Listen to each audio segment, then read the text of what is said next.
My daughter-in-law looked the waiter dead in the eye and said, "He's not part of our bill." Then she tilted her head toward me like I was a stranger who had wandered in off the street and sat down uninvited. My son was right there. He heard every word. He just picked up his menu and pretended to study it. I kept my hands flat on the table. I didn't say anything. I just thought, I paid for that suit he's wearing tonight. I paid for the down payment on the house they're sitting in right now. I gave them everything I had left after 40 years of working, and tonight, on my wife's birthday, I am being told I'm not worth covering a meal. I want to tell you how we got here, because it didn't start in that restaurant. It started a long time before, and if I'm honest, some of it started with me. My name is not important. What matters is that I spent 38 years working for the County Water Authority in Central Ohio. Not glamorous work. I drove trucks. I fixed pipes in the cold. I worked overtime when the budget froze and they needed someone who wouldn't complain. My wife, Carolyn, taught third grade at the same elementary school for 26 years. We were not wealthy people. We were comfortable. We owned our home. We had a modest retirement account. We had each other, and we had our son, Brian. Brian was the best thing we ever did. Smart kid, funny. He used to sit at the kitchen table when he was 9 years old and do his homework without being asked, and Carolyn would look at me over his head, and we'd both just smile. We didn't have to say anything. We both knew. He grew up good, went to Ohio State on a partial scholarship, got a degree in business, got a job at a supply chain company in Columbus, and then, 3 years in, he brought home a woman named Felicia. I want to be fair here. Felicia was charming when she wanted to be. She had a big laugh and strong opinions about everything, and Brian clearly loved her. They got engaged after 8 months. We helped pay for the wedding. Not all of it. We split it with her parents. But our share was around $14,000, and we paid it without hesitation because that's what you do. They moved into an apartment in Dublin, a suburb of Columbus. Nice area. Expensive. Brian was doing well, but they were stretching. He mentioned a few times that they wanted to buy a house but couldn't get the down payment together. Then my father-in-law passed. Carolyn's dad, Robert, had been a machinist his whole life. He never talked about money. He drove an old Buick and ate lunch out of a cooler he brought from home every day. When he died at 81, we found out he had saved just under $400,000. He left it all to Carolyn. It was more money than either of us had ever seen at one time. We sat at the kitchen table for a long time that night, just the two of us, talking about what to do. Brian was 32. He and Felicia had been talking about kids. They needed a house. We were in our early 60s and still working. Our mortgage was almost paid off. We had Social Security coming eventually, and my county pension, which wasn't much, but was enough alongside our savings. We decided to give Brian $200,000 for a house down payment. It felt right. Robert had worked his whole life so his family could have something better, and this felt like honoring that. We kept the remaining $180,000 in savings, plus what we'd already saved. What we did not anticipate was Carolyn getting sick. It started with fatigue. She thought it was the end of the school year, the usual exhaustion, but it didn't go away over summer. By September, she was forgetting things. Small things at first, then larger ones. By December, after several specialists and a frightening amount of time in waiting rooms, we had a diagnosis: early onset Parkinson's disease. She was 63 years old. The medications helped, but they were expensive. Her school insurance was good, but she had to retire earlier than planned, which meant losing some of her pension calculation. I kept working as long as I could, but my own health started showing its age. A knee replacement, then a cardiac stent, then the kind of slow accumulating fatigue that a doctor will tell you is normal, and you will not believe them. We sold our house when the upkeep became too much and moved into a smaller rental in a 55-plus community about 20 minutes from Brian and Felicia's house. That was fine. That was manageable. What was not manageable was the distance that had grown. After they bought the house, something shifted. Felicia started managing the relationship. When they came over, when they called, what conversations were appropriate. Brian went along with it the way he always went along with things when she was involved. I would call and she'd answer and tell me he was busy. I would text and he would respond 2 days later with something short. Carolyn would ask to see them, and Felicia would suggest a date 3 weeks out that would then get canceled the day before. I told myself it was just life. They were busy. They had their own things going on. I told myself that until Carolyn started crying on a Sunday afternoon because she hadn't spoken to her son in 3 weeks and she didn't know why. That was when I stopped making excuses. Carolyn's 66th birthday fell on a Saturday in April. I had been planning something for weeks, not extravagant, just a nice dinner, the four of us, at a decent Italian place in Columbus that Carolyn had always loved. I called Brian myself. He said yes. He sounded genuinely warm about it, the way he used to sound. I let myself feel hopeful. We drove over that afternoon. Carolyn wore the blue dress she'd had for years, the one she always felt good in.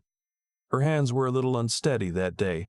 Parkinson's works like that, some days better than others. But she was happy. She talked about her garden on the way there. She talked about a former student she'd run into at the pharmacy. She was herself. We got to the restaurant first. Ryan and Felicia arrived about 10 minutes later. Felicia was dressed like she was going somewhere more important. She had that look she sometimes got. Pleasant on the surface, but with something underneath it that I had learned to recognize over the years as performance. She hugged Carolyn. She said happy birthday. She sat down and immediately started looking at her phone. Brian hugged his mother. He held on a little longer than usual. I noticed that. I thought it was a good sign. We ordered drinks. The waiter, young guy, maybe 25, efficient and polite, came around and asked if we'd be on one bill or separate.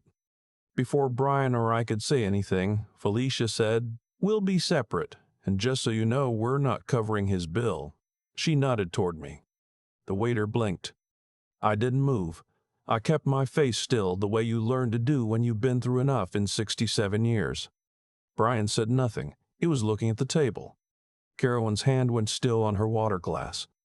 I looked at my son. I looked at him for a long moment. He still didn't look up.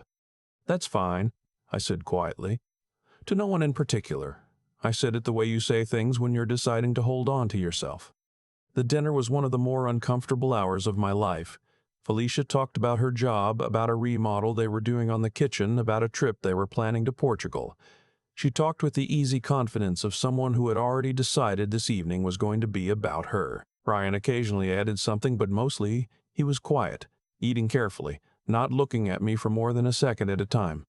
Carolyn was gracious. She asked questions. She laughed at the right moments.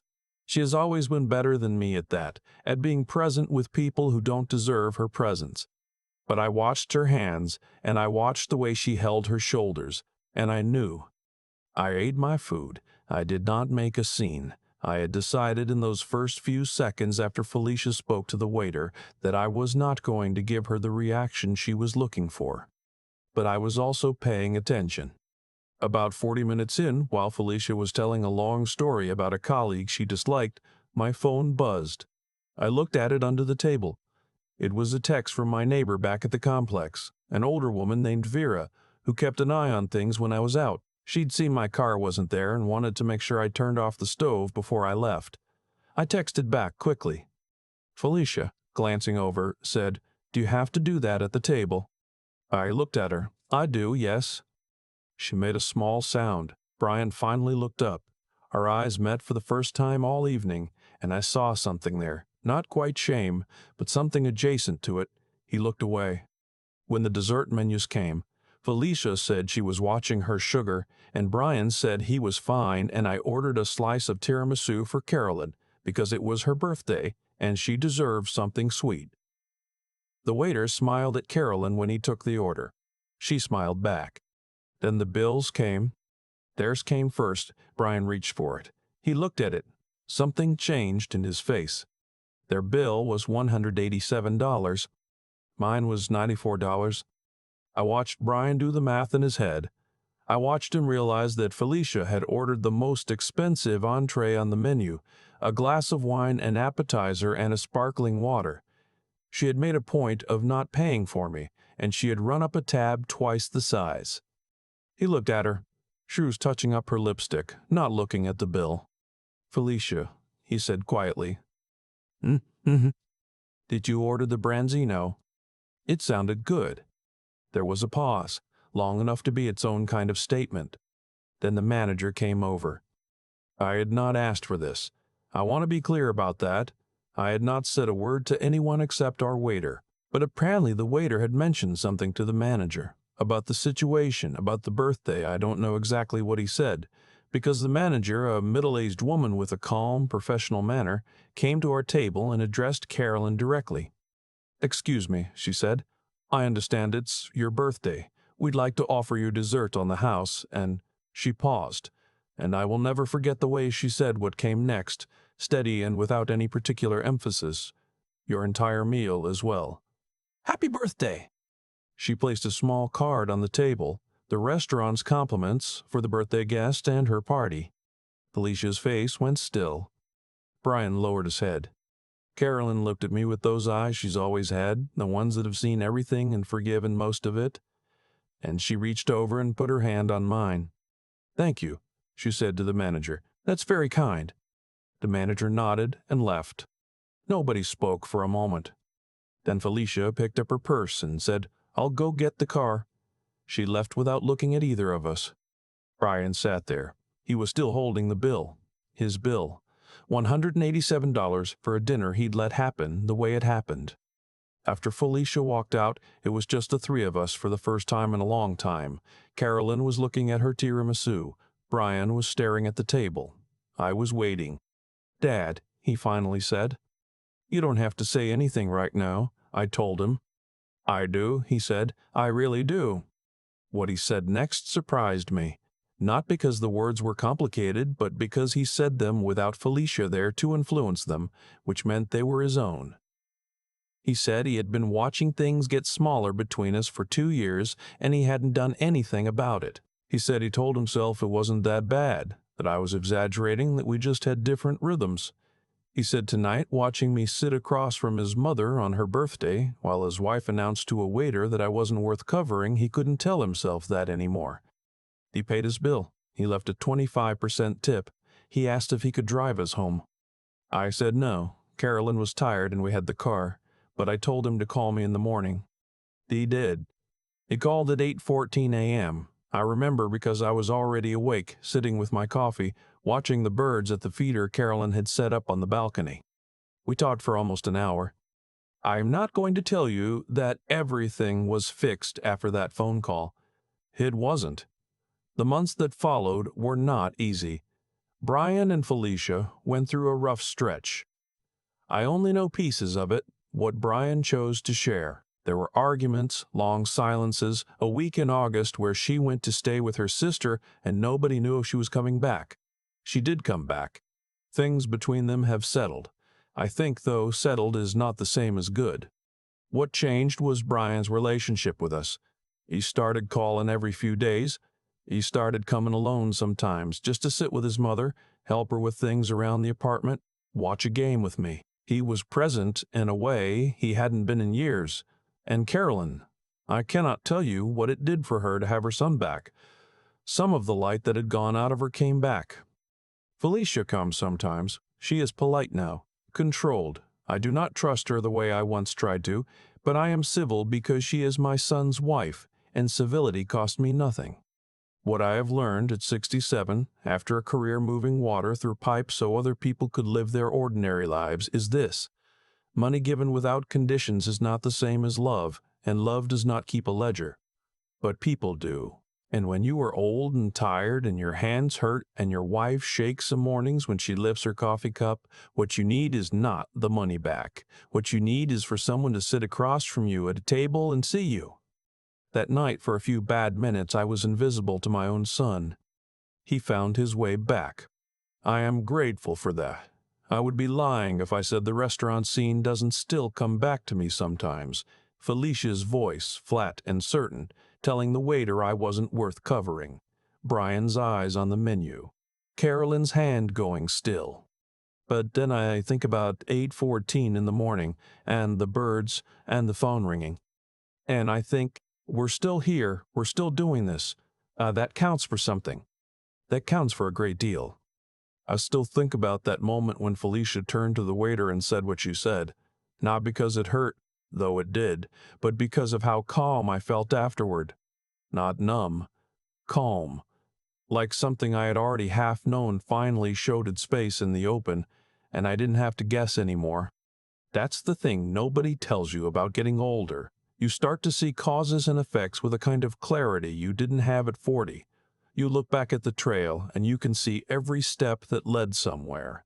Felicia didn't become that person at the restaurant table. She'd been practicing for years, in the way she managed Brian's calls, in the way she suggested dates that never materialized, in the small daily choices that added up to Carolyn sitting across from her son on a birthday, holding herself together with both hands.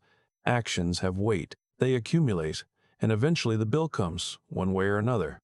What I keep turning over is the question of what made Brian finally see it. I don't think it was the waiter, or the manager's quiet grace, or even the number on that bill. I think it was watching his mother smile through the whole thing. Her hands a little unsteady, wearing the blue dress she's always loved, asking questions and laughing at the right moments, and being more decent than the situation required. Carolyn didn't rage. She didn't make a speech. She simply held her character under pressure, and that, I think, is what reached him. You can argue with anger. You can't argue with dignity. I've been thinking about what I could have done differently over the years. I gave Brian everything I had and trusted the rest to goodwill. That was not entirely wrong. Generosity is not a flaw, but I think I confused giving with communicating. I never sat down with my son man to man and said, "This is what I expect from you as a father. This is what your mother needs. This is what family means to me." I assumed he knew. I assumed the love was loud enough on its own. It wasn't. And that's on me. Wisdom isn't just knowing the right thing. It's having the steadiness to say it out loud even when it's uncomfortable, even when it risks a difficult conversation. What Brian did after that dinner took something real. It would have been easier to go home, let Felicia frame it, let the story settle into her version. Instead, he called at 8:14 in the morning and sat with the hard thing he'd done. That kind of honesty about your own failures. Now, I don't take that lightly. It takes guts to look at yourself without the comfortable explanations. He's still working at it, so am I. I'm 67 years old. My knee aches in cold weather. My wife shakes some mornings when she lifts her coffee cup. And my son calls me every few days now, just to talk, just to be present. None of that was guaranteed. We had to find our way back to it, and the road went through a restaurant table on an April Saturday that I will never quite forget. What stays with me most is Carolyn's hand on mine after the manager walked away. She didn't say anything. She didn't need to. 40 years of knowing someone teaches you that the quiet moments are often the loudest ones. We're still here, still doing this. I held on to that.